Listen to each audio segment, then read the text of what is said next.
Enchanté. Est-ce que tu veux juste vous emprunter un petit crayon pour avoir une notification sur le PowerPoint?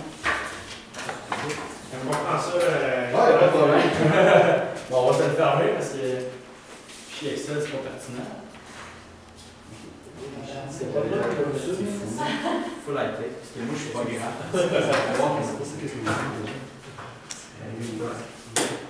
Donc, équipe C4 pour le cas de comptabilité et analyse financière universitaire. Je vous lirai les instructions du cas pour ensuite laisser les juges se présenter un par un. Vous disposez de 15 à 20 minutes afin de présenter votre solution au juge. Le temps s'écoule à partir du moment où un membre de l'équipe débute la présentation. Je vous montrerai le temps restant à l'aide d'un carton lorsqu'il vous restera 10 minutes, 5 minutes, 3 minutes, 1 minute, 30 secondes et les 10 dernières secondes vous seront indiquées à l'aide de mes doigts. Si l'un des membres de l'équipe continue à parler à la fin du décompte, je vais le signifier et la présentation s'arrête dès cet instant. Si vous faites moins de 15 minutes, il y aura une pénalité d'1 point par 30 secondes manquantes. Les juges bénéficieront ensuite d'une période de questions de 5 minutes lors de laquelle ils pourront vous demander des éclaircissements concernant votre solution.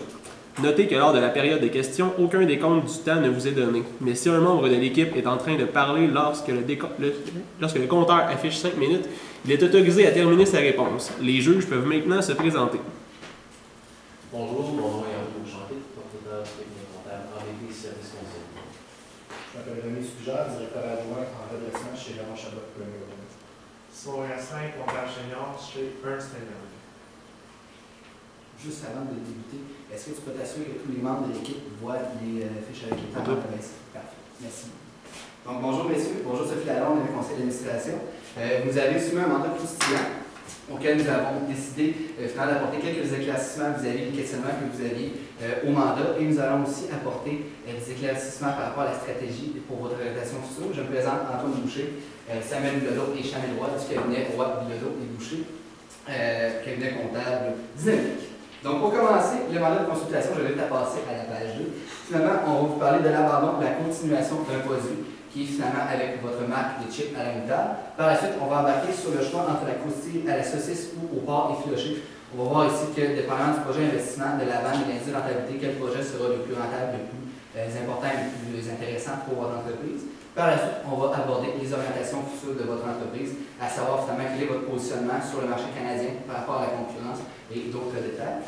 Donc, je vous invite à passer à la diapositive 3, qui est l'analyse des forces, faiblesses, opportunités et menaces de votre entreprise. Tout d'abord, pour commencer, je vais laisser ma collègue Chanel Roy vous traiter des forces et opportunités et menaces de votre entreprise. Donc, comme mon collègue l'a dit, je vais présenter la matrice FFOM. Les forces qu'on a constatées dans votre entreprise sont l'activation d'un réseau de distribution dans l'Est canadien qui a augmenté de 1000 points de distribution. Ensuite, vous avez une marque de commerce bien établie sur un marché depuis maintenant 26 ans, donc une bonne notabilité. Vous avez un groupe de comptables très compétents et puis vous avez plusieurs saveurs, donc ça c'est très apprécié de la clientèle. Côté opportunité, on a vu la proie des flammes sur l'usine de Winnipeg comme une opportunité puisqu'on va pouvoir la relocaliser à un endroit stratégique qui va nous plaire. Puis aussi, le lancement des nouvelles saveurs, soit la saucisse ou le porc effiloché, on a vu ça comme une opportunité. Pour améliorer, on a eu une augmentation de la dette des commentaires du banquier, donc ça va être amélioré. Et puis les menaces, comme dans toutes les entreprises, on a des concurrents. Puis le marché est très volatile. Les saveurs de chips restent 7 ans sur le marché. Ensuite, on doit renouveler pour aller chercher des clients. Alors, c'est une menace. Et finalement, l'exposition du prix du baril du pétrole. Donc, nos commandes partent de Sherbrooke pour se rendre jusqu'à l'Ouest canadien. Et c'est une très grosse menace. Donc, pour faire ça, la diapositive suivante, on va embarquer dans le projet des croustilles à la moutarde. Évidemment, vous avez observé un ralentissement de vos ventes vis-à-vis de ce produit depuis les 2 dernières années. Donc, il s'agit ici de savoir est-ce qu'on abandonne le produit ou bien est-ce qu'on continue de le mettre sur les tablettes. Donc, tout d'abord, on peut voir qu'on a fait une analyse des coûts évitables. Donc, en abandonnant le produit, qu'est-ce qui se passe? C'est que le salaire du cuisinier, qui est spécialement relié finalement à la production de la recette des croustilles, on sauve ici 75 000 en évitant la production. Même chose pour le salaire du contrôleur. Cette partie du salaire du contrôleur est spécialement reliée finalement au coût des croustilles à la table. Et même chose évidemment, la location de l'entrepôt, elle est spécialement attribuée à l'entreposage des croustilles à la table. Donc évidemment, on sauve un coût de près de 60 000 par année, spécialement relié à l'entrepôt pour l'entreposage des croustilles. Et évidemment, même chose pour le coût de location du camion, ce coût-là finalement de 25 000 par année est spécialement relié finalement à la distribution des chips à la moutarde. Donc, en tout et partout, on éviterait 235 000 de coût. Toutefois, si on conservait la marque de chip, ici voici le coût pertinent qui serait spécialement relié finalement à la continuation de la production de ces chips-là. Donc, évidemment, la production, la publicité de la saveur, pardonnez-moi, on parle de 150 000 qui faudrait continuer d'investir dans les croustilles. Même chose que le salaire des opérateurs, 50 000 directement relié finalement à la continuation de ce projet-là. Et les répartitions des frais généraux de l'usine, finalement, les frais généraux de l'usine, ce 4 500 $-là des frais généraux, c'est un frais qui est directement relié finalement aux productions des croustilles à l'unitaire. Donc au total, 204 500 $. Le coût de variable unitaire que j'ai calculé de 1 $, 1 $ et 4, finalement, ça revient à prendre 235 000 $ de coût évitable divisé par les 225 000 paquets de chips à l'unitaire. Donc, on sauverait 1 $ et 4 sous à éviter la production de ces paquets-là. Toutefois, on devrait payer 91 sous si on continuerait la production. Donc ici, on voit qu'on sauve 1 $ et 4 sous à éviter la production versus la continuer, on paierait 91 sous. Donc c'est assez clair. On vous recommande déjà là d'abandonner finalement la production des croustilles à la moutarde. À la diapositive suivante, vous remarquez évidemment on ne tient pas compte de certains coûts, ce qu'on appelle des coûts non pertinents finalement, tel l'amortissement des machines. L'amortissement des machines, la machinerie tout d'abord est spécialement reliée à la production de toutes les saveurs de chips, peu importe. Donc, que vous abandonnez le projet, que vous continuez, il va tout de même falloir continuer d'amortir la machine. Donc, le 54 000 $ n'est pas un coût pertinent à cette analyse-là de produit. Même chose, finalement, pour la répartition des frais du siège social, que vous continuez la production ou pas. Le 15 000 $, finalement, il faut juste falloir le répartir à travers les autres entrepôts et les autres filiales. Donc, à la diapositive, pour faire suivre l'impact de l'abandon des croustilles, évidemment, on parle de répartition des FGF sur une base moins large, c'est-à-dire que les frais généraux de fabrication que vous répartissiez juste aux croustilles à la moutarde vont devoir être répartis aux autres croustilles. Donc, il faut calculer un coût de revient plus élevé pour les prochaines croustilles. Même chose pour les répartitions du siège social, ça va être réparti sur les autres entrepôts et les autres saveurs. Et toutefois, l'abandon de l'entrepôt et location du camion, vous allez sauver évidemment des coûts. Toutefois, à ça, vous allez avoir des charges d'impôt qui ne seront pas déductibles puisque vous ne passerez plus en charge certaines dépenses. Et toutefois, votre usine produisait finalement à 70% de sa capacité. Donc, ce qui est intéressant, c'est qu'en allant abandonner la marque de croustilles à la moutarde, ça va faire de la place pour un des deux projets dont on va vous parler ultérieurement vis-à-vis la production des croustilles au porc effiloché ou à la saucisse. Donc, à ce niveau-ci, c'est intéressant. Donc, évidemment, on a un coût de renonciation à ça, mais on a aussi un coût qui devient intéressant pour instaurer la production de nouvelles croustilles. Donc, à la diapositive suivante, on vous recommande d'abandonner finalement la production des croustilles à la moutarde. Donc, pour faire suivre, on a le projet d'investissement face à face vis-à-vis le projet d'investissement dans le porc effiloché ou les croustilles à la saucisse. Donc, j'invite mon collègue à poursuivre à ce niveau-là. Donc, pour le projet d'investissement, comme on vous en a parlé juste un petit peu plus tôt, deux choix de saveurs s'offrent à nous, soit les croustilles au porc effiloché ou à la saucisse. Le niveau de rendement pour ces projets-là demandé par les investisseurs est de 10 %. Ensuite, selon les prévisions de nos experts, les ventes pour les deux saveurs vont croître de 10 % au cours des 5 prochaines années et ensuite décroître de 5 % par année durant les 2 années restantes. Comme mentionné plus tôt, la durée de vie, le cycle d'un produit, d'une nouvelle saveur de croustilles est d'environ 7 ans, selon nos données internes établies à ce niveau-là. Pour le taux d'amortissement de la machinerie, on a pris un taux d'amortissement de 20 % ce qui est conforme aux normes. Pour le projet de porc effiloché que vous voyez à la dernière diapositive de la page, l'investissement initial décomposé revient au total à 1 450 000 $. Réparti ainsi, il y a 1 250 000 qui est demandé par le chef pour établir la saveur de porc effiloché, ainsi qu'un investissement de 200 000 demandé pour l'achat d'une machinerie spécialisée dans l'effilochage du porc en tant que tel, qui est nécessaire pour l'établissement de cette nouvelle saveur-là. Ce qu'on a fait, on a actualisé, dans le fond, les entrées d'argent au cours de l'ensemble du projet. Donc, on a établi selon les prévisions de vente des 7 prochaines années qu'on a ramené en données à la période actuelle avec le taux de 10 demandé par les actionnaires. Ce qui nous a permis d'établir la valeur actualisée de nos entrées d'argent futures à 1 436 522, comme vous l'avez sur vos diapositives. C'est bien simple, on a utilisé le taux de 10 pour ensuite le ramener. Vous avez également la valeur actualisée résiduelle de la machinerie de 200 000 spécialisée pour les filochages du port. Comme on a dit, la machinerie est uniquement utilisée à cette facette-là. Donc, au-delà de la durée de vie utile du bien, cette machinerie-là n'est plus utile pour nous. Donc, avec la valeur résiduelle qu'on a établie avec le calcul d'amortissement, on établit cette valeur-là à 24 214 $. Si on tient compte de l'ensemble des facteurs ainsi que des coûts qui s'établissent comme suit, 1,25 $ par unité qui constituent nos coûts variables. Ensuite, on a les coûts et les dépenses en marketing pour cette nouvelle saveur-là qui s'établissent à 125 000 $ par année durant les 2 premières années, ainsi qu'un montant spécial à la 5e année qui constitue un renouvellement de la marque.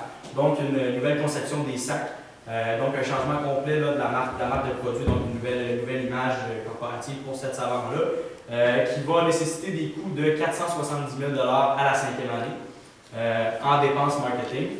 Donc, c'est ce qui constitue nos coûts pertinents qu'on a ramenés dans le temps pour établir notre valeur actualisée présentement à 10 736 $, ce qui n'est pas extrêmement important, ce qui n'est pas un montant extrêmement important compte tenu de l'investissement initial demandé et des retombées attendues du projet.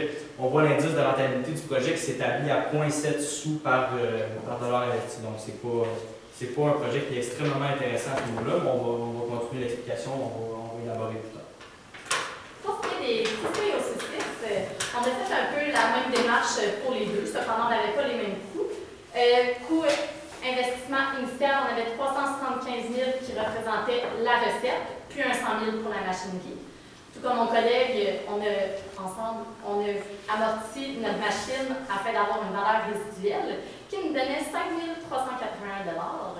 Même chose, 10 d'augmentation dans les 5 premières années, une diminution de 5 par la suite. Avec nos produits, on a réussi à aller chercher 822 081 $. Ce qui nous donne une valeur actualisée nette de 352 462 $, ce qui est correct pour l'investissement initial, puisque notre indice de rentabilité est de 74 sous pour 1 $ investi. On a fait une analyse de sensibilité afin de voir si on variait nos taux de rendement demandés par les investisseurs. Puis, on a été avec 15 et 5 Pour ce qui est de notre taux de croissance, on a vu que c'est un bon taux de croissance, soit 10 pour les 5 premières années et 2 pour les années suivantes. Avec notre taux de rendement exigé de 15 on voit que les saucisses, pour les croustilles aux saucisses, il y a eu une diminution. La vanne a diminué à 316 700 $. C'est normal, puisque lorsque le taux de rendement exigé augmente, ça signifie que le marché est un petit peu moyen. Au contraire, pour le porc effiloché, ça a aussi diminué. On est rendu avec une vanne négative de 216 760 $. En diminuant le taux de rendement exigé, donc lorsque le marché va bien, on a établi que pour les saucisses, la vanne a augmenté à 391 600 000 $ pour un indice de rentabilité de 92. Côté porc effiloché, la vanne a aussi augmenté à 309 225 $ pour un indice de rentabilité de 0,9.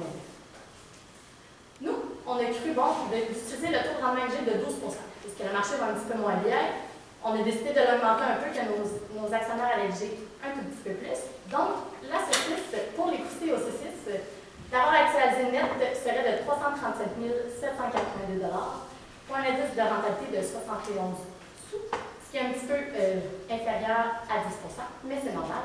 Et pour les croustilles au porc effiloché, la vanne est encore de négative à moins 87 470 000 $. Nous avons choisi de choisir le projet d'investissement pour les croustilles aux saucisses. Premièrement, la vanne est plus élevée, l'indice de rentabilité est plus élevé. On a trouvé un délai de récupération de 4,5 ans sur 7 ans, ce qui est quand même excellent. Et puis le positionnement géographique était favorable aux saucisses, puisque c'est au Québec et dans la maritime où notre marché est le plus fort. Comme vous voyez, au niveau des orientations futures de l'entreprise, on a élaboré quelques axes dans lesquels on devrait se concentrer principalement. Premièrement, selon les données qu'on a établies, d'axer une stratégie marketing vers l'Ontario et l'Ouest canadien serait approprié dans l'axe de développement qu'on cherche à établir. Premièrement, au niveau des ventes, ces deux régions combinées représentent seulement 30% de notre chiffre d'affaires. Ce qui, on croit, dû à la population de l'Ouest canadien et de l'Ontario, qu'on pourrait grandement augmenter à ce niveau-là. Ensuite, comme on l'a mentionné plus tôt, l'usine de fabrication de Winnipeg qui a été dévastée par les flammes, c'est un excellent moyen pour nous d'accéder à un positionnement. Donc, on demanderait au conseil d'administration et à la direction de peut-être aller chercher des données plus axées spécifiquement sur les régions de l'Ouest et de l'Ontario qui sont les plus profitables, et ainsi positionner l'usine de manière à être la plus fonctionnelle possible vers nos centres de distribution. Finalement, négocier un meilleur prix avec les revendeurs. Dans l'Ouest canadien, ce qui est important, et l'Ontario également, les marges au détail se situent autour de 10% chez nos détaillants, comparativement à 20 à 25% de marge dans l'Est canadien, les Maritimes et le Québec. Donc, c'est quelque chose qui pourrait être extrêmement important pour l'entreprise d'aller influencer. On sait que l'entreprise a acquis plus de 1000 détaillants dans l'Ouest canadien. Donc, ce n'est pas quelque chose qui devrait être extrêmement difficile à aller chercher, cette petite marge supplémentaire-là qui pourrait ramener l'entreprise sur le chemin de la rentabilité. Finalement, on a remarqué que les comptes recouvrables ont énormément augmenté dans les dernières années. Ce qui serait de manière plus adéquate d'axer une stratégie de recouvrement plus serrée et ainsi permettre un plus grand recouvrement des comptes clients. Vous voyez sur vos diapositives, vous avez les informations sur le ratio d'endettement de l'entreprise. On sait que les institutions bancaires ont demandé un resserrement du niveau d'endettement de l'entreprise. C'est la raison pourquoi on demanderait à l'institution bancaire en question le niveau qu'elle cherche à atteindre quant au ratio d'endettement de l'entreprise pour ensuite axer la stratégie d'affaires de l'entreprise vers le redressement de ce niveau-là. Vous avez les informations. Le niveau a perdu 20% dans les 3 dernières années là, à ce niveau-là. Donc, c'est quelque chose qui est très important. Finalement, pour le retour sur le mandat, comme on voit, ce qui pourrait être bien soit d'abandonner ou de garder notre ligne de produits. On a parlé d'abandonner la ligne sur la moutarde. La ligne de produits sur les croustilles aux saucisses pourrait être extrêmement intéressante pour l'entreprise. Donc, comme je vous ai dit, les croustilles aux saucisses et l'orientation future des activités d'entreprise qui pourraient être axées vers le développement de ces stratégies d'affaires-là dans l'Ouest canadien et dans les maritimes, pas les maritimes, l'Ontario, pardon. Donc, pour conclure, nous avons répondu à vos interrogations concernant le projet d'investissement qui est aussi à l'État. On constate que c'est pas le projet d'investissement, finalement, l'abandon, la continuation des activités avec les croustilles moutardes. On vous recommande de les abandonner. Vous avez le projet d'investissement avec les saucisses ou bedons, les croustilles à la saucisse ou bien les croustilles au porc fléché. On vous recommande les croustilles à la saucisse parce qu'on a la vente la plus élevée et l'indice de rentabilité le plus élevé. Et pour les orientations futures de votre entreprise, évidemment, le marché canadien représente 30% de vos ventes. Donc, c'est très important d'aller finalement s'exposer à ce marché-là, qui a une bonne possibilité de croissance sur ce qu'on considère le bassin de gens qui y habitent. Et aussi, suivant la destruction par le feu de votre usine à Château, c'est intéressant d'aller produire plus vers l'ouest, vos croustilles, puisque ceci réduirait finalement votre exposition au prix du baril de pétrole lorsqu'on parle de distance de distribution plus courte. Donc, évidemment, si on produit les chips là-bas, la distance pour la distribution s'en retrouve réduite. Et aussi, tout ce qui est au niveau des recouvrements des comptes débiteurs, appliquer des politiques plus serrées afin de recouvrir le plus vite possible vos comptes clients et ainsi diminuer votre ratio d'endettement pour finalement être en toute légitimité avec le ratio d'endettement que la banque voudrait que vous observiez pour votre entreprise. Donc, nous sommes ouverts à vos questions. Si vous voulez, nous sommes là pour répondre aux questions. Merci.